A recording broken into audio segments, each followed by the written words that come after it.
Hello, this is Kevin, and today I will give a presentation on language learning. Okay, I usually like to give this presentation to this class to help you understand or hopefully increase your motivation to continue learning.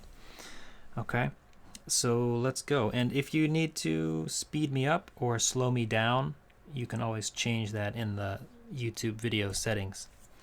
Okay, so here is the basic formula. All right. The way people learn languages is the same. It's the same when you learn your first language and the same when you learn your second language. Almost the same. Not exactly. But humans are very good at learning languages. Almost everybody learns their first language.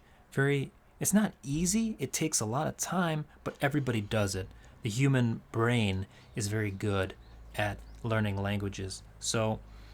But it takes a lot of time. So when you learn your first language, you didn't need to take a class to learn your first language. You didn't need to use flashcards in like Anki. You didn't need to go to a classroom and study. You learned it naturally, right? And it took you a long time. It takes about maybe 5, 6 years for you to learn and master all of the grammar of your first language. And then when you're 5 or 6 years old, you might know all of the grammar and understand, but you don't know all the vocabulary and you don't know all the ways to, do things in the language, like, negotiate a price or give a speech. Those are skills you learn as you, grow up and, learn how to do those things. So it's the same when you learn a second language, okay? It's how much time invested and then times your motivation divided by your inhibition, and this will give you the result. And your result is how much of the second language you know, understand, and can speak. Okay? So what does time invested mean? Okay, this is, like I said, with your first language, this means time that you spend with the language. Okay, that's time you spend listening and reading, speaking and writing in the language. All right. And inhibition, this might be a new word for some people. Inhibition, this is a negative thing, right? This is the resistance you feel towards the language, or frustration when you can't achieve your goals, so you feel frustration or resistance. You don't want to learn, or if you have some negative feelings about the language or the culture. So these things, if you spend a lot of time and you have a high motivation, but you have a low inhibition, then your result will be very high, right? But if you spend no time, even if you have a high motivation, if you don't spend time or you have a high inhibition, then your result will be low. Okay. So let's talk about, what does this mean? This means, first, you cannot learn, and I'm a teacher, I cannot teach someone who, one, isn't motivated if they don't spend time with the language, or they feel inhibition, resistance, or frustration. So I'm a teacher. I teach many students at the university. If my student is not motivated, I cannot teach them. If they are not motivated, they will not learn. If they don't spend time with the language, if they only come to class and for 90 minutes, then they go home and they don't use English, they don't do any English again until next week, that person will not learn, right? And if the person feels a lot of inhibition, I cannot teach them and they will not learn, okay? And the second thing this you should remember is, whether you are a student or not, it doesn't matter if you're in school or whatever, you are still a learner of the language. So me, Kevin, I studied Japanese. I studied Latin and Japanese in college. And I was a Latin student. I was a Japanese student. But after college, I didn't spend any time with Latin. So my result is very low. I spend zero time. But I'm still a learner, right? I will always be a learner. I didn't learn any Latin uh, because I didn't spend any time, right? Or my motivation was low. So it doesn't matter if you're a student or you have a job or whatever. Everybody, if you're trying to learn a second language, you're still a learner. So this rule applies. Okay. So next, let's talk about motivation. Okay. What is motivation? This is your interest in the language or the culture. So I'm an American. You guys are studying English. So if you like do you like American culture? Or do you like American movies, American music, American food? Do you like I don't know, something about maybe you want to travel. You want to go see New York City or Los Angeles. Are you interested to go travel there or study abroad there? That means if you have a high interest, that's motivation, right? Maybe you're interested in the language. You say, oh well, I really want to learn English because it will increase my chances for a job in the future, or I want to go travel around the world and talk to different people. I want to meet different people in Japan who don't speak Japanese. Then you might have an interest in English, right? So that will be high motivation. Motivation is also the confidence that you can succeed, right? Do you believe that you can succeed at your goal of learning English? Maybe your goal is to, study abroad in the United States or something. If you believe that you can achieve that goal, that will give you a high motivation. Okay, next, do you like the way you are learning? Right? If you don't if you don't like the way you are learning the language, then your motivation will go down. So, like this semester, in this class, we are reading the book Seconds, right? And usually on the first day in class, I ask my students to raise their hands, and I say, "Who do you like reading? Do you like reading in English?" And maybe some students will raise their hands, maybe one or two. And then I say, "Do you like reading in your first language?" And then a few more students will raise their hands, but usually not everybody. It's never everybody. And this is because most people they haven't had a good experience reading in their second language.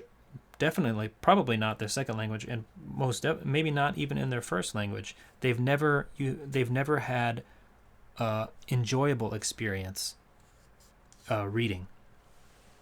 So I chose Seconds because this book is interesting and it's not too difficult. And I'm hoping that we can read it together as a class, and then everybody will have a good experience reading maybe for the first time in English or in any language, and that will increase your motivation to continue reading in the future. Because if you don't like the way you are studying now, some students are probably using a TOEFL book or a TOEIC book to study and take many tests. For me, that's really boring. And when I try to study Japanese grammar books, I fall asleep. I can't do it. So that if you don't like that, then your motivation will go down. So you should try to find a different way to learn, a different way to study. And your motivation, finally, this can change over time. So if you maybe, right now you're in college and you think you're going to study abroad next year, your motivation might be very high. But then, maybe next year after you come back from studying abroad, you think, I don't need English anymore. So, your motivation might go down. And I put this in parentheses your motivation can also affect time, because if you think about it, this is like people who exercise early in the morning. If you have a very high motivation, you will find time to go exercise. You will set your alarm for 5 a.m. You will wake up and you will go to the gym or go running. You will wake up extra early to make time to go exercise. It's the same thing here, okay? If you're busy and your motivation is a little bit low, and you say, "Oh, well, I have to work tomorrow. I have no time to read." Right? And you give up, or you don't do it. But if somebody is very, very motivated, they will say, "No, you know what? Today I need to spend 30 minutes reading, or I need to spend an hour watching this TV show in English." So if you have high motivation, you will find time, or you will make time to read. So this can also affect the time you spend. Okay, and time. What is time? This is the time you spend with the language.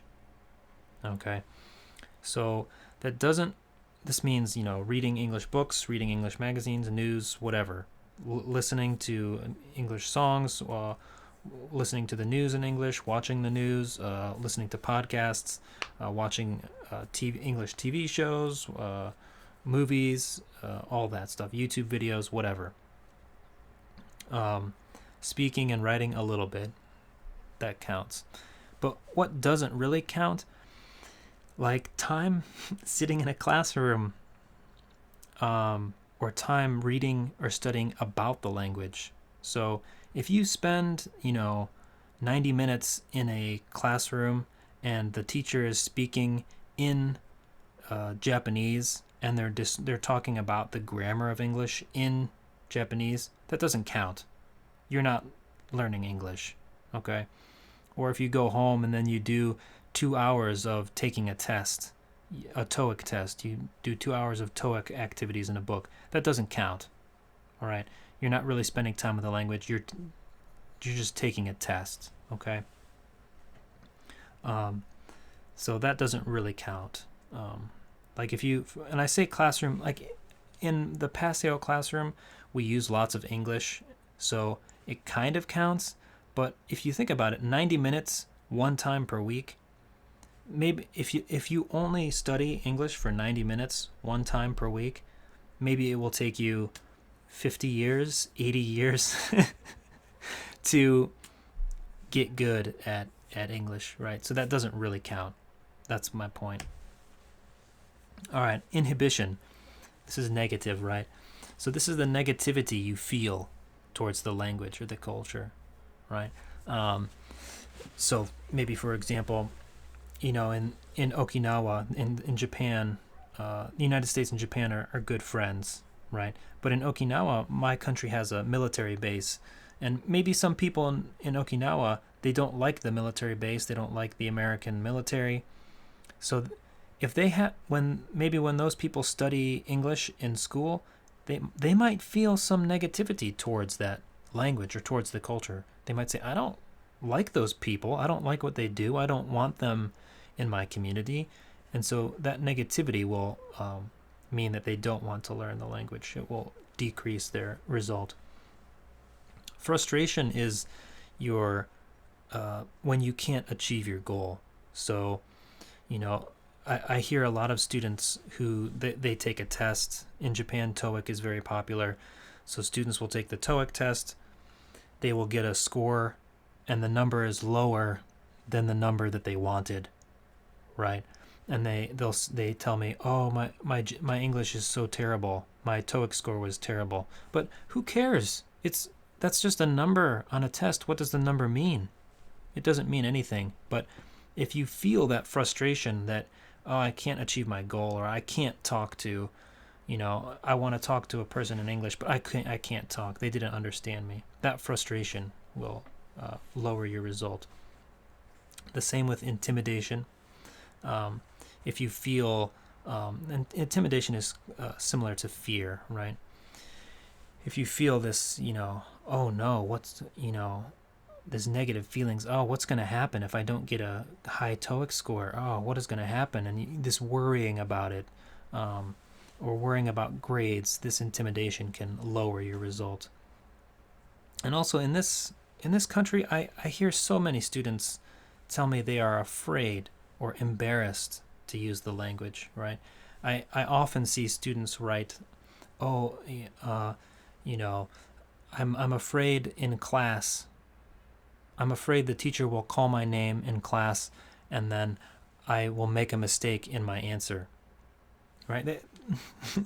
And maybe you feel this way. I mean, students actually write this. They're in a classroom, but they are afraid to use the language in the language classroom. They are afraid to make a mistake. They feel embarrassed. Oh, my friends, if I use the wrong word or I use the wrong grammar, maybe my classmates will laugh at me. But who cares? Nobody will, kill you if you use the wrong word or make a mistake with the grammar. Nobody cares. But many students in Japan tell me they feel this fear, this embarrassment, right? And this is inhibition. So when they feel these negative emotions, that raises their inhibition, and that means their result. They don't like that situation, and so when they go home, they feel like, oh man, that was a stressful situation. I did not enjoy that, so I do not want to spend more time, using English. Okay, so what does this information mean for me? Okay, what does all this information mean? Well, it means two things. You should try to do two things. The first one is you should make it easier to learn. Okay. So, for example, now everybody has almost everybody has a smartphone. So you all have a little computer that you can carry with you. You usually carry it with you all the time anyway. And on this device, you can put, English songs. You can watch the news in English. You can listen to podcasts in English. You can watch TV shows, YouTube videos, etc., books. You can put everything on this little device and take it with you everywhere you go. So if you're on the train, you have 5 minutes between class, you can do flashcards, right? Or if you want to read the news while you're riding the bus or something, you can all do that. So that makes it easier to spend time, right? You have a little portable device. You can find other ways to make it easier to learn, right? Maybe you if you like to have a schedule, you set a schedule. Maybe you make a to-do list, so you make a to-do list. Whatever it is that makes it easier for you to learn. Okay. The other thing that you should try to do is look for ways to increase the pleasure. So, like we talked about earlier, if you don't like the way that you are studying, then you will not continue to study. If you don't enjoy reading TOEIC test books, then it will be boring and you will not continue. So you need to find content. You need to find actors or voices, somebody that you like. So I think I joked with you guys, I like Tom Cruise, right? So I like Tom Cruise. So if you like Tom Cruise too, or an actor, you think he's cool, or you find an actress that you like, you try to find someone whose voice you like listening to their voice, and you say, oh, when I speak English, I want to sound like that person, right? I try to find speakers like this in my Japanese TV shows, right? If I watch a Japanese TV show, I try to find an actor who I think, oh, that guy sounds pretty kakoi. I want my voice to sound like him when I speak Japanese, and I like listening to that voice, right? So look for things that you enjoy and spend time doing that. That's the most important thing. And this means that don't read boring books, okay? If you're reading something for our class, if you don't like seconds, I'm sorry, but you have to do it for class. But normally, if you're watching a TV show and it's boring, like think about in your first language, when you're watching TV or YouTube, if a video is boring, or you don't like it, the TV show, what do? Do you sit there the whole time and continue to watch? No. You change the channel or you close the video, right? It's the same thing. Don't force yourself to do something that's boring because you will not continue. So look for ways to increase your pleasure, things that you like to read or things that you like to watch. That's very important, okay? And finally, people ask me, well, what about speaking, right? Isn't speaking important? And yes, it is. But think about it like this, right? What's very important right now is maybe you feel like you can't express yourself in English. You don't know how to say things. Well, that's because when you're in a situation when you need to speak, maybe you don't have the vocabulary or you don't know what to say, right? Well, if you don't know and you feel pressure in the situation, then your inhibition will go up. So right now, what's very important is you need to spend lots and lots of time listening in English and reading in English. And your brain will, the more that you listen and the more that you read, the more vocabulary you will understand. And the more vocabulary that you understand, then when it's time to speak, you will understand more of what the other person is saying, and you will have less inhibition because you will know what the person is saying and you will have more vocabulary to use to communicate. So that's why putting lots of words into your eyes, into your brain, or hearing lots of words through your ears into your brain, this is extremely important because this is how everybody learns their first language. You spend all your time listening and reading in your first language, and then you naturally learned. It's the same thing in English. So the goal for this class is learn those basic vocabulary words so that you can do lots of listening and lots of reading, and then eventually get a better result. So I'm sorry this video is extremely long.